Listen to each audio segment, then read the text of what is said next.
Hey, what's up, everybody? And thank you for listening to Operation Agency Freedom, where we are bringing you top secret advice from the world's most badass digital agency owners. These amazing men and women are sharing their stories of how they have built 6, 7, and 8-figure digital agencies and how you can too. My name is Chris Martinez. I am the CEO of Dude, where we help digital agencies by giving them the people and the processes so that they can take on more projects and scale profitably.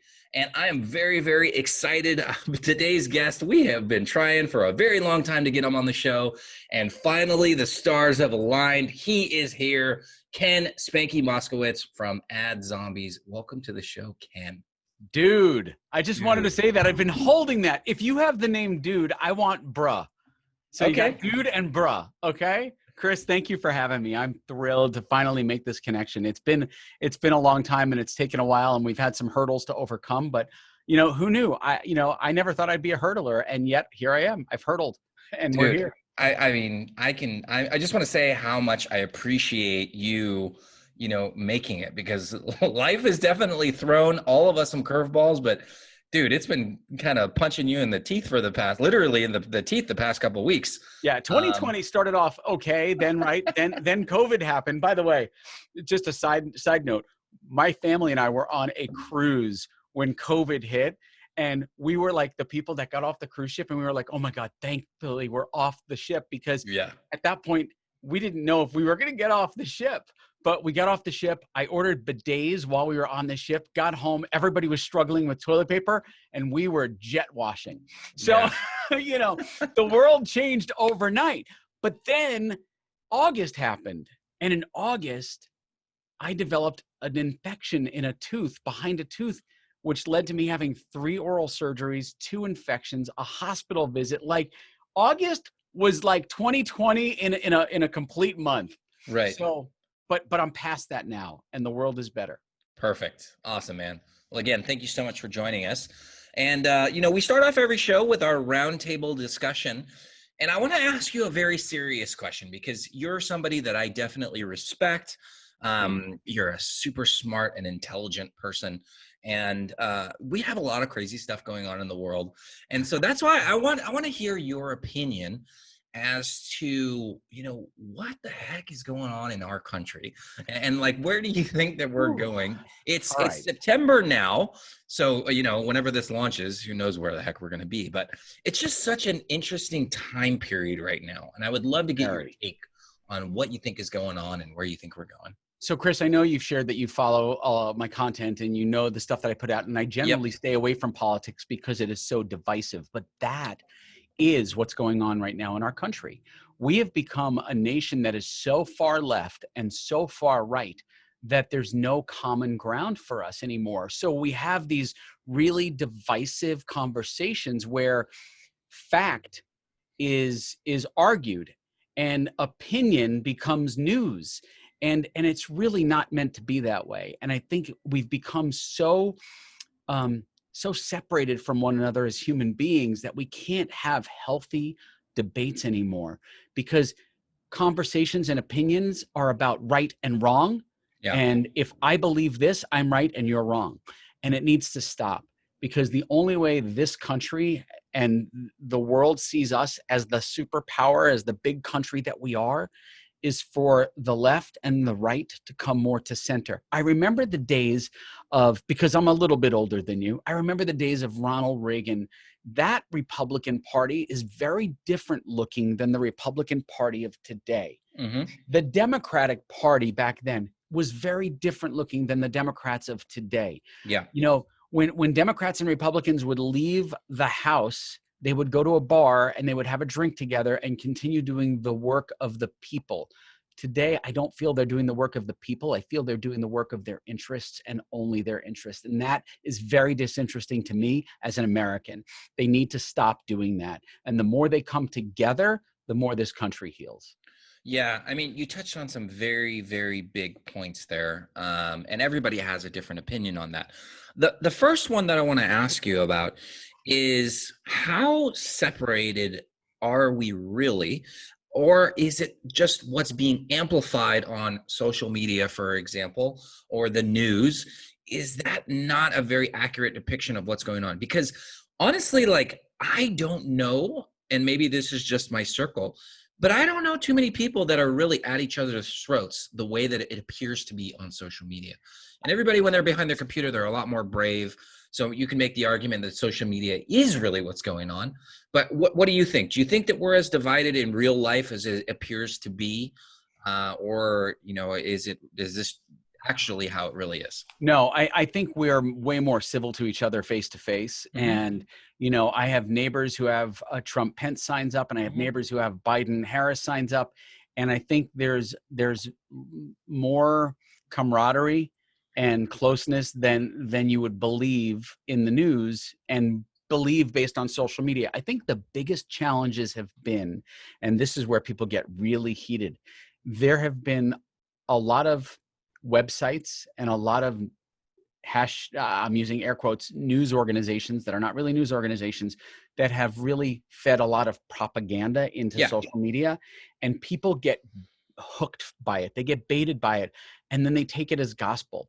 And that's not news. CNN and Fox News deliver a variety or a flavor of news, but it's not really news. If you want news, news doesn't have opinion. It's just fact. Right. For that, you go to a site like the Associated Press. Associated Press doesn't give you an opinion about President Trump's visit to Kenosha. It just says, today the president met with the families of da-da-da in Kenosha. Yes. No opinion, no emotion, just fact. And I think we're missing a lot of that in our daily feeds, because what we do is we tend to lean into the stuff that we believe. And so the more we lean into that, the more it supports the belief. Whether it's right or wrong is irrelevant, but it supports the belief we have. So we lean into the stuff that we believe, and people who believe on the other side lean into that. And that's what creates the divide.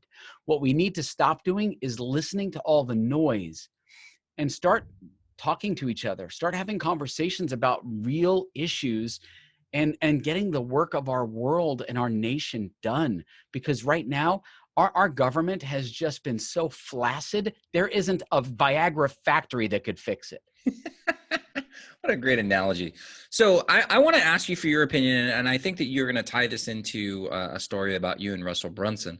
But what is the fix? Because honestly, in my opinion, the governments have no motivation to change things. When things are in disarray, the government becomes way more powerful, and they retain their power. And people tend to gravitate to these things, in my opinion, because it ends up reinforcing beliefs that they already have. 100%. So what is the fix? Like, how do we bring people back together? I think fix number one has to come from the executive office of this country. Whoever is in charge, whether it's President Trump, whether it's a President Biden, it doesn't matter to me. But the first thing that needs to occur right after the election is an executive order needs to be signed to term limit the hell out of Congress, because they will not term limit themselves. It's been proven. We gave them the opportunity during the Bush era, and they said they were going to do it, and then they backed down and they decided not to. They will not write themselves out of a cushy job with a lifetime of benefits. So the executive branch of our government needs to do it. They need to sign an executive order which forces Congress into term limits. And as soon as we do that, that changes the discourse, because no longer are private interests being served. The public interest is being served. And that's when Congress, that's when senators, that's when our leaders start listening to us again, and stop listening to the people who are greasing their palms and getting them reelected, because that is what's wrong with our country today. Yeah, totally. So, by the way, I should run for office. That sounded like a. I am on fire. My name is Ken Spanky Moskowitz, and I can help your cause. By the way, I do have a website reserved should I ever decide to go into politics. The problem is that it's going to be difficult to beat me if I go into politics. And here's why. I'd be the guy that would come out of the gate and say, here are all of my skeletons, so screw you. You can't use them against me. Yeah. Now let's talk about the business of the country, because I would fund my campaign with private donations from citizens, not a dollar of PAC money, not a dollar of business money. Hell, I wouldn't even support myself from my own business paying it, because that's a conflict. Yeah. Right? As soon as a business is paying for your election, you're in conflict with the people's business. Oh, 100%. And so I have a problem with that. There's And tons so, of studies backing that up too. yeah. So as soon as my Tons of kids are studies. old enough and I can run for office, you may see me now I'm going to be old at that point. So forget it. All right. I'm out. I'm not doing it. Oh, whatever. Okay. Well, we'll just play it by ear. Did you want to talk about the Russell Brunson story that you were I used to mentioning hate earlier? him. God, I used to hate him. All right. So yeah, a quick Russell Brunson story. So several friends of mine are in Russell's private mastermind. Now, for those of you who know the Russell Brunson private mastermind, it's like $25K a year to be in that mastermind. And they all knew I disliked Russell Brunson, not because of he's a person. He is who he is. I didn't like the whole ClickFunnels business, and I felt like there's a lot of shady crap that goes on in the ClickFunnels world that's not real business. And I know I'm going to get beat up by all the ClickFunnels people. Okay, hey, I'm there with you. So if they beat you up, they got to get through me. Great. So, but a buddy of mine who's in the mastermind said, "Dude, you got to read Traffic Secrets." And I'm like, I am not going to read. I've read a couple of his books. No, I'm not drinking the Kool-Aid. Sorry. But I did because he pushed me and recommended it so highly. And I'm like, okay, if he's recommending this, and that's what got me into learning more and getting into the Russell Brunson mindset of things. And something that I got from that book and then from Russell's mastermind, super valuable. And I'm going to tie these two things together. Number one, if you've read Traffic Secrets, you know about the JK5, right? The Jenna Kutcher 5. Okay. Those are the 5 key core competencies, the 5 key pieces of content that you put out as an entrepreneur, that you put out as an influencer, that you put out as a business owner, wherever you are in that journey. And I thought, wow, that's interesting. So Russell talks about faith, family, funnels, and there's a few more. And I said, okay, what are mine, right? What's my JK5? What Russell has his 5. And so we came up with, because I use my nickname for all of my social stuff, Spanky Moskowitz. So we came up with my SM5. And my SM5 are brand marketing, accountability, entrepreneurship, storytelling, and family. And so those are the things that I talk about in all of my content. And I make sure that my content hits one of those, because if it doesn't belong in the content that I put out as an entrepreneur. And one of the things that I got from the mastermind, which I think is so valuable to every business owner, every solopreneur out there, is what does your business do? Who does it do it for? And what is the new opportunity that you're presenting to them? And so working through an exercise, and it took us a few days in the office of really working through the exercise on our whiteboards. But we came up with it because, and I'm going to put this back on the shelf here so I don't have it in my hand, because God knows I'll flail it around and then the glass will break.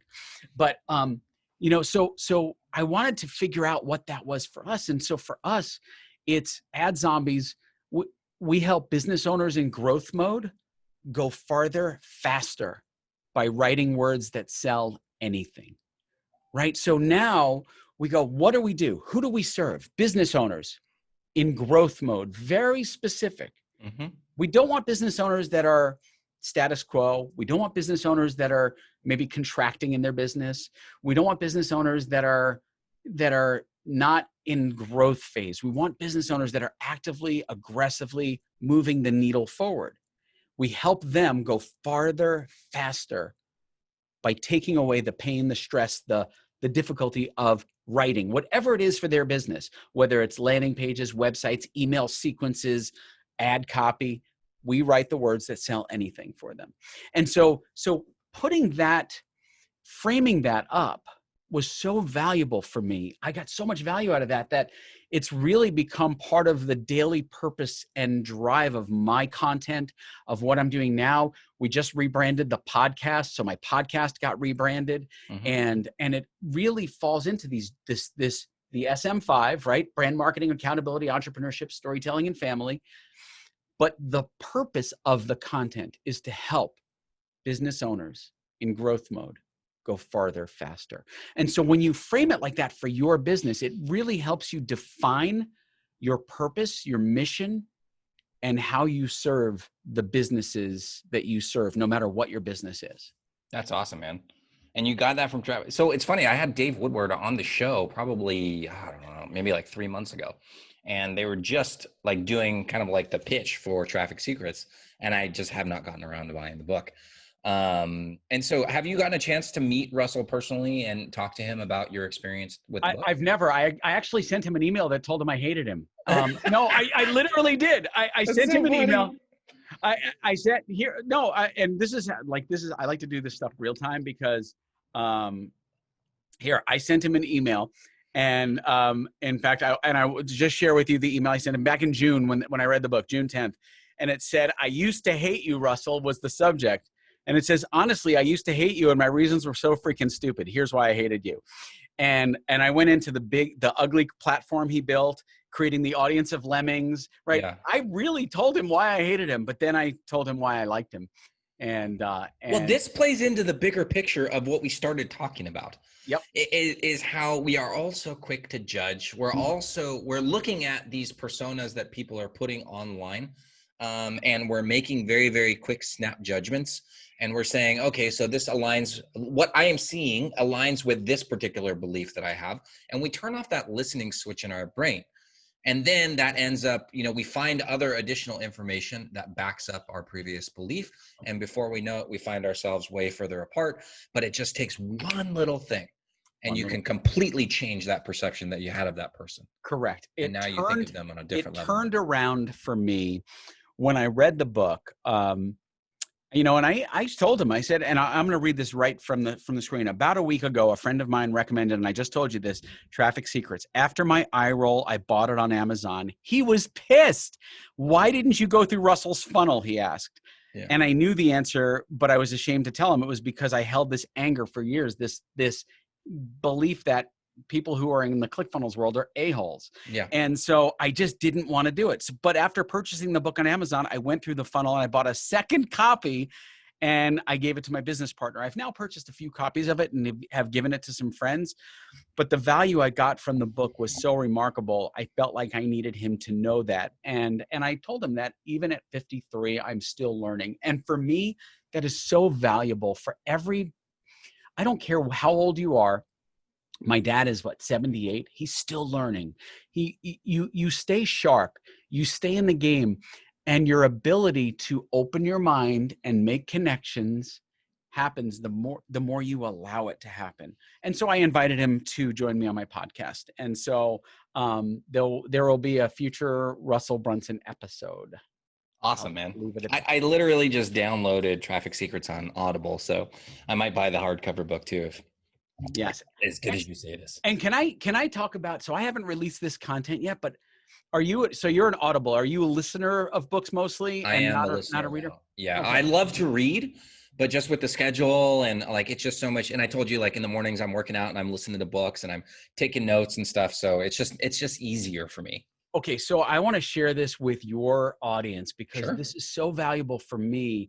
I don't know how many of your audience listeners have ADD or some version. I think every entrepreneur does, but I discovered a hack that has been so incredible for me in terms of my retention and my speed of being able to consume book content. And let me share with you what that is. And I'm going to start with, I used to hate books in school. I hated reading. I was a slow reader. And so reading for me was an effort at all times as a kid. But as an adult, I became very hungry for knowledge and consuming stuff. And so Audible was a really easy thing for me because I could listen and absorb. The problem is that because I have so many things on my mind, sometimes the noise of what I'm thinking about overrides the noise in the headphones of the book. Yeah. And so I would sometimes have to go back and listen, and I would never absorb all of the book or much of the book. I would get parts of it. So I found myself buying copies of the book and reading along with them because a friend of mine said, "Hey, if you read as you listen, you will absorb twice as much of the content." I said, "Wow, this is great." But that posed a new problem. Chris, everywhere I went, I had my phone, which was always with me, which had Audible, but I would have all these books and my backpack became I started listing like the Titanic to one side. And so I made this discovery one day and that has changed my world. I started using the Kindle app on my iPad. And the Kindle app on my iPad allows me to listen to the narrator track while following along. And it actually highlights the text. So I No can listen to a way. book yes, in fact, here, I love live demos. Watch this. This is a live demo right here. I will open up the Kindle app. And so this book happens to be what's the Obesity Code. Great book if you're into intermittent fasting. But all I have to do, so I've got the Kindle app open so you can see the text on the screen. And then all I have to do is tap on the bottom of it. And I already have my speed pre-selected at 2 times. And then I hit the play button. Oh, that's perfect, man.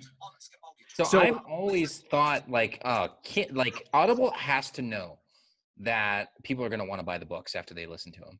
And then 100%. now it's like Audible. Now we have Kindle. Amazon is basically owning your entire like learning process now. Right, but here's the thing that's amazing for this. You can now have one device with the written, the Audible, and you have the ability to take notes on that device, to bookmark things, and then send yourself the notes and then do your printouts. So for me, this became a really powerful way to consume content because I am reading faster now at 53 than I ever have in my life. And I've created a new goal for me. And that goal is 5 new books every month. That's awesome, man. And this month, we're 2 days into the month. I'm on track. I've got 3 books that I'm reading right now simultaneously, and I switch off between them. Gotcha.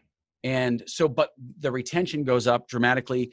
It's an incredible way to read. So if you're an audio listener and a reader, or if you want to retain more, this is a great way to do it. There. Awesome. Life hacks. I love it. I love it. So, like our goal, as I was mentioning before we jumped on, was to educate and inspire agency owners. So we've already given them like a million gems. We could end the show here. We haven't even talked about ad zombies though. So really quickly, and we've only got like maybe like 10 minutes left. All right. So really quickly, give us the, well, why don't you give us like actually you already gave us the elevator pitch for ad zombies. Let's give me the 2-minute version of how you got started and how you wound up where you're at now. The 2-minute version. The 2-minute version are like some of the best things in life. Accidents happen. Bob Ross, the artist, used to say happy accidents, right? Mm-hmm. Even if it's a smudge on the paper, it turns into something magnificent. A happy tree. Happy tree. I was in a Facebook group and somebody had written an ad that wasn't converting, asked for help. I reached out, rewrote the ad in the comments section, and that started a cascade of people asking for help, and a business was born. That was March 6, 2017. And the company just exploded from there. And the company went from a 0 to 7-figure business in less than 700 days. Wow, that's amazing. Did I go under 2 minutes? That's got to be like less than a minute. Yeah, no, that was really, really fast. Good. Well, that just leaves us plenty more time to be able to talk about the journey and what you guys are doing. So, I mean, I think that you guys have worked with like thousands of companies or written thousands and thousands of articles. Copy, from my perspective, I ran a web development agency. All of our clients have web development as part of their agencies in some capacity. Copy is the bane of everybody's existence. Not ours. Well, not for you.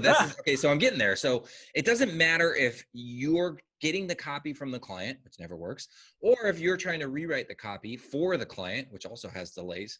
It's always a challenge. And so you basically have figured out how to solve part of that problem for clients. What is some of the secret sauce that you guys have created that's allowed you to not only scale your own company, but obviously help other businesses as well? I think one of the unscalable things is helping clients through the content understand that, and I love quoting our creative director, Megan. I love quoting her on this. Don't be precious about your words, because a lot of clients fall in love with their copy. And the moment you stop loving your copy and you start just looking at it from a 30,000-foot view and say, what's working for our clients? What resonates? Because, and I share this pretty regularly with people, and I think there's so much value in this. When you put an ad out or you write a piece of copy that you are in absolute love with, that's great that you're in absolute love with it. The problem is that the consumer that's consuming that ad may see it on a day where they had a fight with their spouse and not be receptive to the humor in that ad. But the next day, they found out that their son was accepted to Brown, and suddenly they're on top of the world, and every ad that hits them becomes a buying trigger. Yeah. You cannot determine on a daily basis how human emotion is going to impact the reception of your creative. So don't fall in love with your creative, fall in love with the results it produces over a long period of time. And when I say a long period of time, one of the big mistakes I see, and I don't care if you're a small agency, a mom and pop pizza place, a donut shop, they put an ad up for a day, they throw a few bucks behind it, and then they go, oh my God, it's not working. And 24 hours, not even, they pull it down. Why don't you put some dollars behind it for 14 days? Yeah. Let the algorithm start to learn who to serve it to. Let the data of the audience, let the feedback show you, does this ad have value and merit and impact on the world? You know, my business partner, Brandon, he hated one of the ads that we created, and it's this clown ad. It's a top of funnel ad, typically seen at the top of funnel. Now some people like to see it, so they. I love your ads, by the way. I've been being targeted for you forever. I love it. Thank you. And so he hated this clown ad, and the ad is basically speaking to marketers about the number one word marketers struggle with: help. Right? We're here to help. That's all we do. But it's a clown in a blow-up suit, kind of bloody, sneaking up on a child in a field. This ad, he hated it. Yeah. It's gotten, like, I forgot what, I stopped counting after like 2 million views, but 2 million views, thousands and thousands of comments, thousands of shares, thousands of reactions. And while those metrics don't necessarily equal dollars in the bank at the end of the day, when the algorithm sees those responses and sees who's responding and those people fit in the DNA of what our client is, they are then targeted in our retargeting, in our mid-funnel ads, and they then get further down the pipeline. But it also builds brand credibility. He hated that ad, and that ad is a huge driver of awareness for the brand, because as a business, you need to start with awareness, right? You need to build your awareness so someone who doesn't know you, has no idea who you are, gets to know you. Once you've done that, you've got to get them to like you. And after you've done that, you've got to get them to trust you. Once they know, they like, they trust, they buy. Awesome, man. So, and what are some of the ways that you, or I should say, what are some of the processes that you use to take this very subjective end product and systematize it so that you are delivering, things that people actually like? Because that's one of the challenges that all creatives have, is that they go through this process and then they turn it over to the client, and they have, like I say, that the thing that kills your profitability is not the first draft, it's all the revisions. Right. So what do you guys do to kind of manage that? So first of all, we have a creative brief process that allows our clients to communicate pretty effectively what they need. Is it a top of funnel? Is this a warm audience? Is it like, tell us who we're serving, tell us the website or landing page that we're looking at for the reference content. Give us the details. And the more careful, the more thoughtful they are in filling out that brief, the better our team is going to do. And the crappier the brief, the crappier the result. Garbage in, garbage out. Yep. So it's really in our client's best interest to give us the information that we need to do our job. Now, that said, are there times when a client doesn't like something? Absolutely. But that's why we guarantee what we do. And our rewrite percentage as a company on a global scale is less than 10% from the inception of the business. We watch it every month. I've got a dashboard and I look, and at the start of the month, all of a sudden we'll see it rocket up to 14%. I'm like, oh my God, what's going on? It's the first of the month. That's why. As soon as the volume starts to come in, then it just drops back down again.